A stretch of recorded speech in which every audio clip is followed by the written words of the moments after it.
నమస్తే welcome to BCN news నేను విజయలక్ష్మి ముందుగా ముఖ్యాంశాలు టీటీడీ డిప్యూటీ ఈఈ శ్రీలక్ష్మిని అరెస్టు చేసిన అలిపిరి పోలీసులు హత్యాయత్నం విషయంలో కేసు నమోదు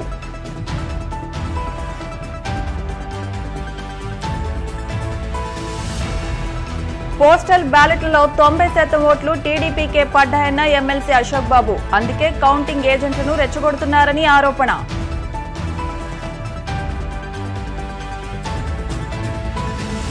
చల్లటి కబుర్ను అందజేసిన భారత వాతావరణ శాఖ రానున్న 24 గంటల్లో కేరళను తాకనున్న రుతుపవనాలు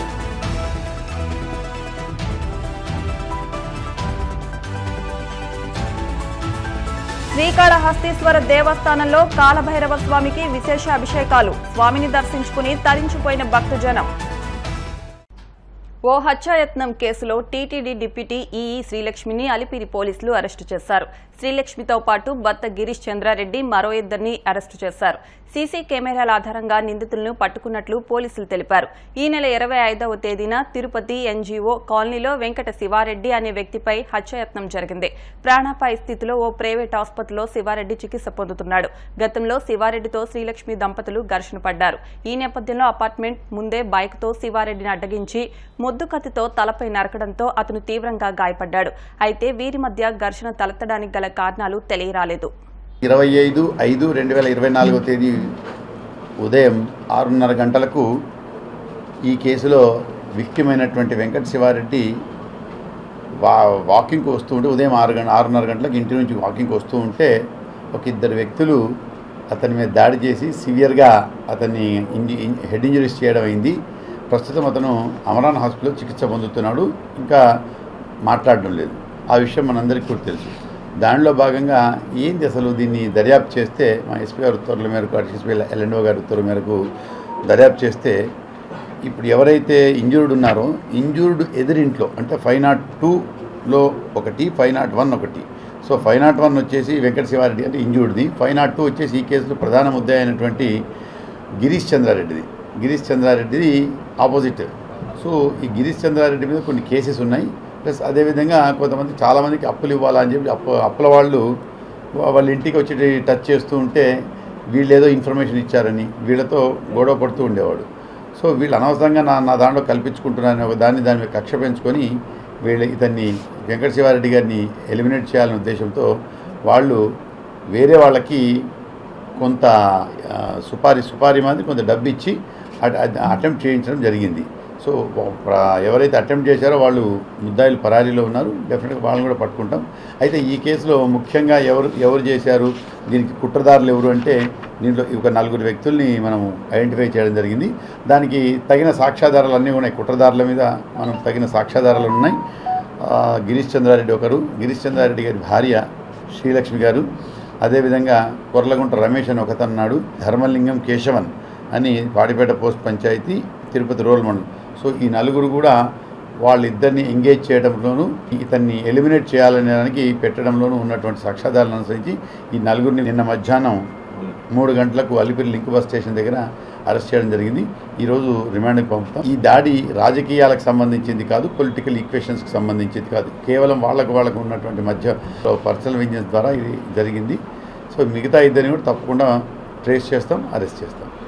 ఓట్ల లెక్కింపు ప్రక్రియ సజావుగా సాగేందుకు అంతా సహకరించాలని కాకినాడ జిల్లా కలెక్టర్ ఎన్నికల అధికారి జె నివాస్ కోరారు. కాకినాడ కలెక్టరేట్లో ఓట్ల లెక్కింపు కేంద్రాల వద్ద ఆయన ఏర్పాట్లను పరిశీలించి ఆయా శాఖల అధికారులతో సమావేశం నిర్వహించారు. జిల్లాలో జూన్ 4న నిర్వహించే ఓట్ల లెక్కింపు ప్రక్రియ సజావుగా నిర్వహించేందుకు వివిధ శాఖల అధికారులకు అప్పగించిన బాధ్యతను సక్రమంగా నిర్వర్తించాలని సూచించారు. జేఎన్టీయూలో తాగునీరు, మొబైల్ టాయిలెట్స్ ఏర్పాట్లు చేయాలని ఆర్డబ్ల్యూఎస్ అధికారులకు సూచించారు. 2 బస్సు ఒక కారు పెట్టడం అంటే కొన్ని సందర్భంలో సపోజ్ ఈ అంటే 15 సీటర్ అంటే ఎందుకంటే అంతకన్నా ఎక్కువ రాదు. నార్మల్ పెద్ద స్కూల్ బస్సులు అవసరం లేదు. 15 సీటర్ వెహికల్ పెట్టేసుకుంటూ ఒక షంటింగ్ అలాగా ఇక్కడ నుంచి అక్కడ పోతుంది, అక్కడ నుంచి ఇక్కడ పెడుతుంది. ఆ వెహికల్ పేరు పైన ఏ కాన్స్టిట్యున్సీ పేరు పెట్టుకోవాలి. కాకినాడ రూరల్ అండ్ అలాగే పిఠాపురం తెచ్చుకోవడం ఏమున్నా కానీ లొకేషన్ ఒకటి ఉన్నప్పుడు కూడా బస్సు అయితే ఖచ్చితంగా మనం అక్కడ రాబోయేది కూటమి ప్రభుత్వమేనన్న విషయం జగన్ కు తెలుసని విశాఖ దక్షిణ నియోజకవర్గ ఎన్డీఏ కూటమి జనసేన ఎమ్మెల్యే అభ్యర్థి వంశీకృష్ణ యాదవ్ పేర్కొన్నారు. 135 నుంచి 155 స్థానాలతో కూటమి ప్రభుత్వం ఏర్పాటు చేస్తుందని ధీమా వ్యక్తం చేశారు. 21 పార్లమెంటు నియోజకవర్గాల్లో కూటమి అభ్యర్థులు గెలుస్తారని చెప్పారు. ఉమ్మడి విశాఖ జిల్లాలోని 15 నియోజకవర్గాల్లో కూటమి అభ్యర్థులే విజయం సాధిస్తారని వంశీకృష్ణ యాదవ్ ధీమా వ్యక్తం చేశారు. అందరూ ప్రెస్ మీట్లు గెలిచిన తర్వాత మీరు చెప్తారు, నేను ముందే చెప్తా ఉన్నా, నా విజయం నాకు తెలుసు కాబట్టి ఒక అద్భుతమైన విజయాన్ని నాకు అందించబోతా ఉన్నారు. నేను దురదృష్టంగా ఎంతైతే 30,000 మెజార్టీతో గెలుస్తాను, అదృష్టం అయితే 50,000తో గెలుస్తానని చెప్పేసి ఖచ్చితంగా మినిమం 30 మ్యాక్సిమం 50 ఖచ్చితంగా నేను గెలుస్తానని చెప్పేసి ఓపెన్గా నేను చెప్తా ఉన్నాను. నేను నిన్న మొన్న చూస్తూ ఉన్నాం రాష్ట్ర రాజకీయాల గురించి. జగన్మోహన్ రెడ్డి గారికి రేపు ఏ ప్రభుత్వం రాబోతుందో చాలా క్లారిటీగా తెలుసు. ఆయన ఆ విధమైన స్టేట్మెంట్ ఎందుకు ఇస్తున్నారంటే ఏజెంట్లు దొరకరని, ఎలక్షన్ ఏజెంట్లు దొరకరని ఒక ఉద్దేశంతో మాత్రం అలాంటి స్టేట్మెంట్లు ఇస్తూ ఉన్నారు. ఎలక్షన్కి వెళ్ళడానికి ఏజెంట్లు ఉత్సాహంతో పనిచేయాలంటే ప్రభుత్వం వస్తుందని చెప్పేసి వెళ్తారు, రాదంటే దొరకరు. కాబట్టి ఆ ఏజెంట్ల కోసం ఆయన అలాంటి స్టేట్మెంట్ ఇస్తున్నారు తప్ప ఏ ప్రభుత్వం అధికారంలో రాబోతుందన్న విషయం జగన్మోహన్ రెడ్డి గారికి కూడా తెలుసు. ఏదో రూల్ బుక్ చేస్తున్నాం, ఫుడ్ అంతా కూడా ఫేక్, ఎవరు కూడా నమ్మొద్దు. 135 మినిమం, 155 మ్యాక్సిమం ఉమ్మడి ప్రభుత్వాన్ని ఏర్పాటు చేయబోతా ఉంది. నేను ఛాలెంజ్ చేస్తా ఉన్నా, ఎటువంటి డౌట్ లేదు. 4వ తారీఖున ఉదయం 10 గంటలకే మీకు అర్థమైపోద్ది. ఎవరు ఎన్ని చెప్పినా రాబోయే రిజల్ట్ అది. ఎవరు కూడా నమ్మాల్సిన అవసరం లేదు. ప్రజలని మభ్య పెడతా ఉన్నారు. జగన్మోహన్ రెడ్డి గారికి నేను ఒకటే చెప్తా ఉన్నా, అసలు మీ ఎమ్మెల్యే క్యాండిడేట్లు, మీ మంత్రులు 12 గంటలకే ఎలక్షన్ వదిలేసి పారిపోయారు. అది తెలుసా మీకు? 12 గంటలకే చేతులెత్తిస్తారు, ట్రెండ్ తెలిసిపోయి చేతులెత్తి పారిపోయారు. అది తెలుసుకోండి ఫస్ట్. 12 గంటలకే హ్యాండ్స్ అప్. మీరు పెట్టిన క్యాండిడేట్లు అందరూ కూడా 12 గంటలకే హ్యాండ్స్ అప్. ఈ రాష్ట్ర ప్రజలు ఒకటే కోరుకున్నారు, ఈ రాష్ట్రం అభివృద్ధి జరగాలి, ఈ రాష్ట్ర ప్రజల సంక్షేమం చాలా ముఖ్యం. ఈ రాష్ట్ర ప్రజలు అభివృద్ధి తప్ప నాకు బట్టలు నొక్కాల్సిన అవసరం లేదు. మాకు ఎంప్లాయ్మెంట్ జనరేట్ చేయండి, ఈ రాష్ట్రాన్ని కాపాడుకోండి, ఎంప్లాయీస్ హ్యాపీగా ఉండాలి, బిజినెస్ మ్యాన్ హ్యాపీగా ఉండాలి, ప్రతి ఒక్కరు కూడా హ్యాపీగా ఉండాలని ఈ రాష్ట్ర ప్రభుత్వం ప్రజలు కోరుకుంటుంటే నేను ఇంట్లో కూర్చొని బటన్ నొక్కుతాను, నేను ఇంట్లోకి బయటకు రానని చెప్పేసి మీరు పరిపాలించారు. దానికి భిన్నంగా ప్రజలు తీర్పిపోతా ఉన్నారు. ప్రజల కొరకు ఒకటే, విశాఖపట్నంలో ఇంటర్నేషనల్ ఎయిర్పోర్ట్ కావాలి, విశాఖపట్నం మెట్రో కావాలి, పోలవరం కావాలి, ఈ రాష్ట్రంలో ఎలుగొండ కావాలి, ఈ రాష్ట్రంలో ప్రాజెక్టులను క్లియర్ అవ్వాలి, ఈ రాష్ట్రం అప్పుల బారి నుంచి కాపాడుకోవాలి, ఈ రాష్ట్ర అభివృద్ధి జరగాలని చెప్పేసి ఈ రాష్ట్ర ప్రజలు కోరుకుంటుంటే నేను ఇంట్లో కూర్చొని బటన్ నొక్కుతానని చెప్పేసి ఇంట్లో కూర్చున్నారు తప్ప ఈ రాష్ట్ర ప్రజలకు చేసింది ఏం లేదు. ఈ రాష్ట్రంలో యువతంతా కూడా మీరు గమనించండి, ప్రతి ఒక్కరు కూడా అటు చెన్నై, హైదరాబాద్, బెంగళూరు వెళ్ళిపోతా ఉన్నారు ఎంప్లాయ్మెంట్ కోసం. ఒక 50,000 శాలరీ ఇచ్చే కంపెనీ ఒకటి కూడా విశాఖపట్నంకి వచ్చిన పరిస్థితి లేదు. ఒక ఇండస్ట్రీ లేదు, ఒక ఐటీ కంపెనీ లేదు, ఏమీ లేదు. ఏమన్నంటే నేను మేనిఫెస్టోని మొత్తాన్ని అమలు చేశాను. ఎక్కడ చేసావు? మద్యపాన నిషేధం చేశావా? సిపిఎస్ వెంటనే చేస్తాను చేశావా? వద్దు. ఏ ఎంప్లాయీస్ అందరికి కూడా పర్మిట్ చేస్తానో చేశారా? ఏమీ చేయలేదు.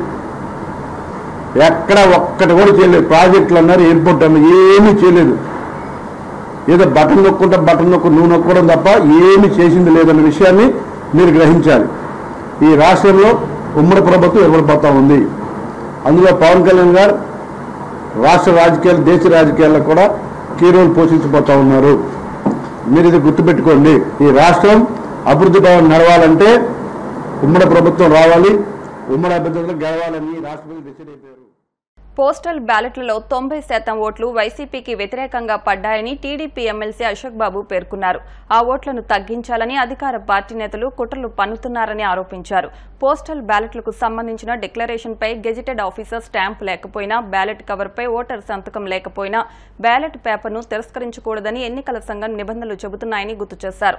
ఎన్నికల కమిషన్ను టీడీపీ ఏం కోరిందో తెలుసుకోకుండా వైసీపీ ఫిర్యాదు చేయడం సిగ్గుచేటని మండిపడ్డారు. టీడీపీ 750 ఫిర్యాదులు చేస్తే కేవలం 2టికి మాత్రమే ఎన్నికల సంఘం నుంచి సమాధానం వచ్చిందన్నారు. గత 2 రోజులుగా వైసీపీ పార్టీ నాయకులు ఎలక్షన్ కమిషన్ ఇచ్చిన సర్క్యులర్, పోస్టల్ బ్యాలెట్స్ మీద ఇచ్చిన ఒక క్లారిఫికేషన్ కానీ సర్క్యులర్ దాని మీద ఇది అన్యాయం, అక్రమం, ఎలక్షన్ కమిషన్కి అథారిటీ లేదని చెప్పి ఏదో వాళ్ళకి నచ్చిన భాషలో మాట్లాడుతున్నారు. నేను వైసీపీ నాయకులు చెప్పేది ఏంటంటే అసలు మీరు ఏదైనా ఒక కాగితం ఇచ్చేటప్పుడు చదువుకోవడం నేర్చుకోండి, లేదు చదువు వచ్చిన వాడితో చదివించుకోండి. అంతేగాని ఏదో మీకు అవకాశం వచ్చిందనో లేదంటే ఏదో మనం ఒక అల్లరి చేయాలనో ఎలక్షన్ కమిషన్ లాంటి వ్యవస్థతో మీరు పిచ్చి పిచ్చిగా మాట్లాడి ఏదో మీకు తెలిసిందే వేదం అనో లేదా మీకు తెలిసిందే చట్టం అని అనుకుంటే అది పొరపాటు. టీడీపీ వాళ్ళు ఏం అడిగారు, ఎలక్షన్ కమిషన్ ఏమిచ్చింది, మీరు దాని మీద ఏం ప్రొటెస్ట్ పెట్టారు, వీటికి సమాధానం లేదు, సంబంధం కూడా లేదు.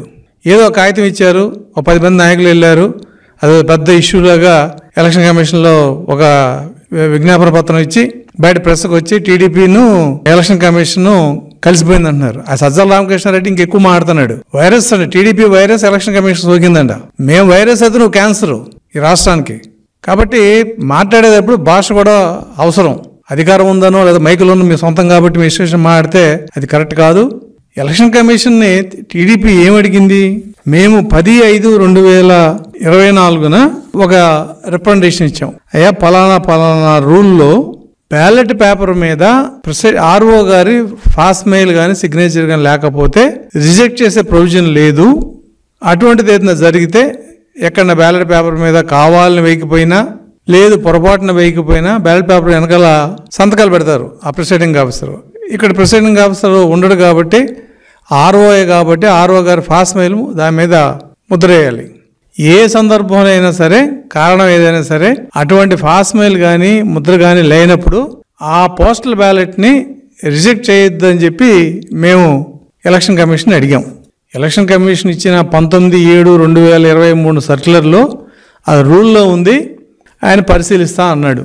ఎవడన్నా మీ లాయర్లను అడగండి, మేము ఇచ్చిన కాగితం ఏంటి, ఒకవేళ మేము ఇచ్చిన రిప్రజెంటేషన్ మీ దగ్గర లేకపోతే మీరు సంతకం పెట్టిన 6 లేళ్ల అప్పిరెడ్డి, మేరుగు నాగార్జున, పేర్ని వెంకటరామ నాని, కిషోర్ బాబు ఐఆర్ఎస్ ఆఫీసరు, ఆయన చదవచ్చు కదా, మద్దాల్ గిరిధర్, నారాయణమూర్తి గారు, మీ 6 మేము కాపీ పంపిస్తాం, చదువుకోండి.